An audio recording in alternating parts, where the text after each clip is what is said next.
So I'm coming at you from my nursery. I'm sitting here with Kinsley feeding her. So I'm sorry if this video is kind of a jumbled mess, but I wanted to talk to you about postpartum care. There is a major epidemic in this country with the care that you get after you have a baby. And I want to tell you a little bit about my story, about what's happened to me. And the reason that I'm doing this is not just to gross you out or to talk about the things that have happened to me. The reason I want to talk about it is because something needs to change. Something needs to change right now, because the things that have happened to me in the past 4 months are not okay. And I truly believe that a woman knows her own body, and that all of the way that I felt, all of the things I've experienced, the amount of money that I've spent, all of this could have been prevented, and it could have been prevented by somebody listening to me. And I'm not happy, and I'm upset, and I am in pain, and I feel like somebody needs to hear it. So if you don't want to listen to me rant, that's totally fine. You can click out of this video, but I feel like somebody needs to hear how I feel.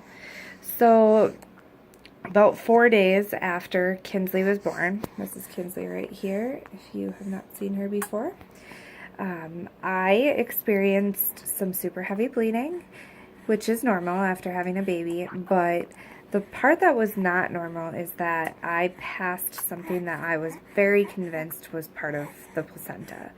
It was large, it was different colored, and it didn't feel right.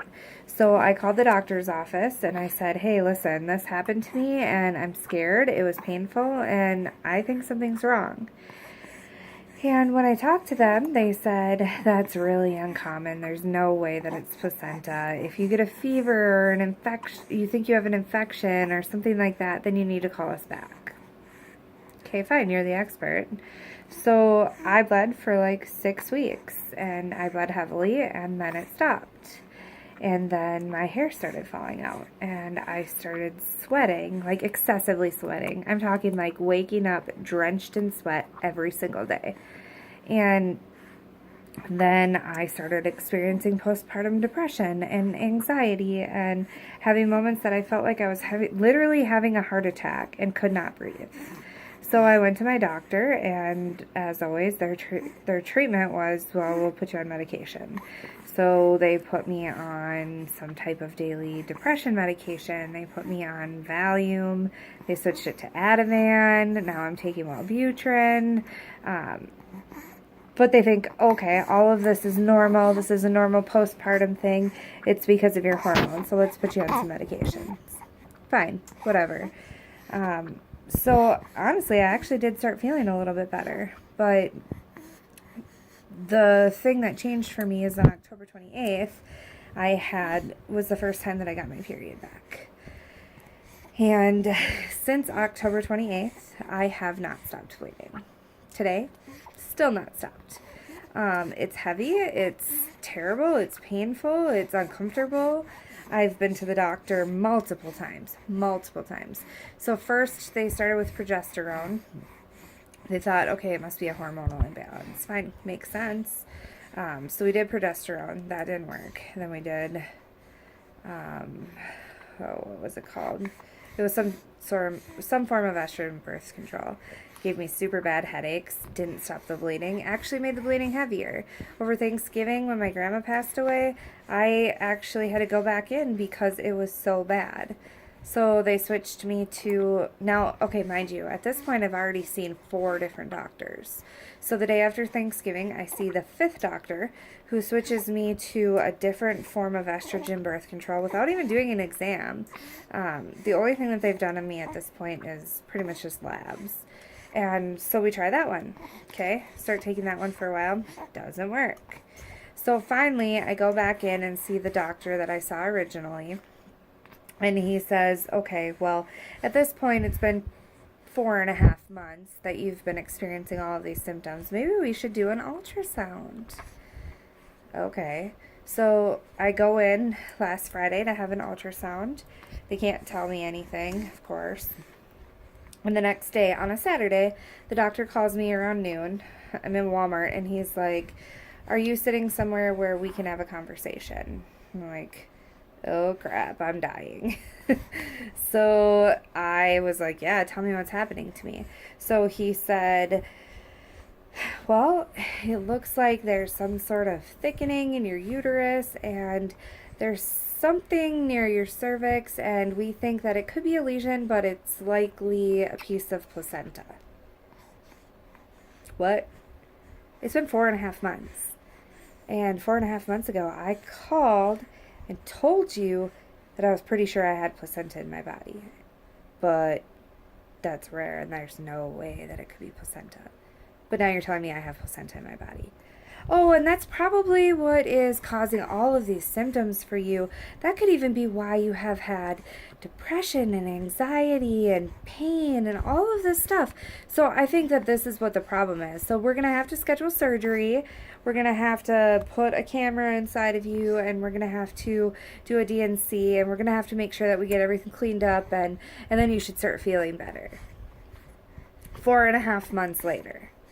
Okay, fine. That's what's happening to me. Finally, we figured it out. We're going to do treatment. Fine.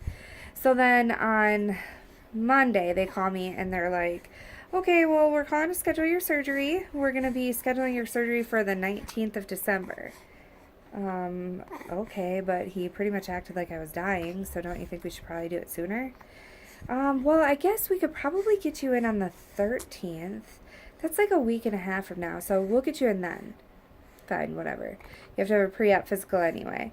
Okay, so we schedule that. Well, a couple days later, I send a message to the doctor and I say, I'm having terrible pain. Like, this is really bad. It's really heavy. I'm allergic to ibuprofen. I'm allergic to any form of NSAID, and there's nothing that I can take for pain. So he says, well, I'm sorry, but there's an opiate epidemic in this country, so I'm not giving you anything. You're just going to have to deal with it. And if the pain is really that bad, you should probably have a surgery sooner than the 13th. Okay, well, your nurse is the one that called and scheduled the surgery for the 13th because that was the first possible day that you were available to do it. Cool. So also, I think you should probably stop taking the estrogen and we should go back to progesterone. So you should start taking 4 pills a day. Okay. So I respond to this message and I say, all right, fine. I'll take the 4 pills a day, but you should probably call me in a prescription since I don't actually have that medication. No response. Ever. So yesterday, I'm at work and I am literally like doubled over at my desk in pain. Like, I'm telling you, this pain is like, it's pretty bad. And I call the doctor's office and I say, hey, I've been my chart messaging my doctor. He was supposed to call me in a prescription. It hasn't happened. This is getting worse. I'm in a ton of pain. Well, can you leave a message for him and tell him he needs to call me in this prescription?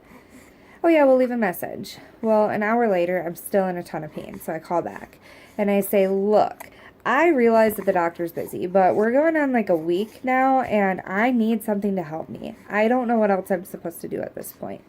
So the receptionist says, okay, well, we're going to transfer you to a triage nurse because if you're in that much pain, you should probably talk to somebody right away. Okay, fine.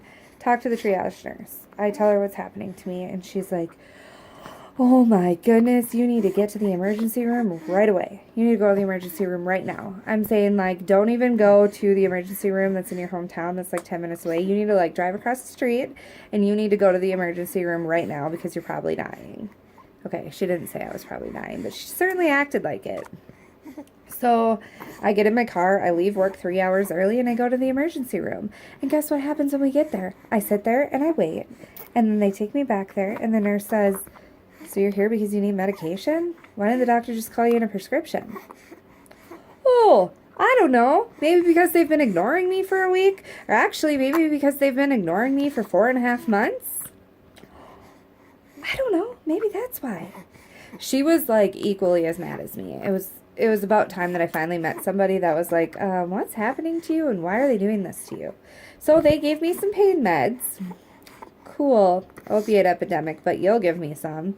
and they gave me the progesterone pills, and they said, oh, you're going to have to wait till your surgery on Wednesday. Cool. Hope you feel better. Goodbye. Oh, and you should probably call the patient care coordinator on Monday, because I think it's crazy that they sent you here, and you shouldn't have to pay for this emergency room visit. Cool. So here I am, sitting here feeding my baby on Saturday, taking all these pills again, waiting until Wednesday when I can have my surgery, and hoping that, hey, you guys have been dumb for 4.5 months. I hope you don't screw this one up. So you're going to put me under anesthesia, and I'm hopefully not going to die from it. But the reason I wanted to talk about it is because I feel like women know their own body. And if you know something's wrong, you probably should be a little more proactive than me and demand answers faster. So if this video can help you in any way to demand answers from your doctor, then I sincerely hope that you do it, because it's worth every second of this rant.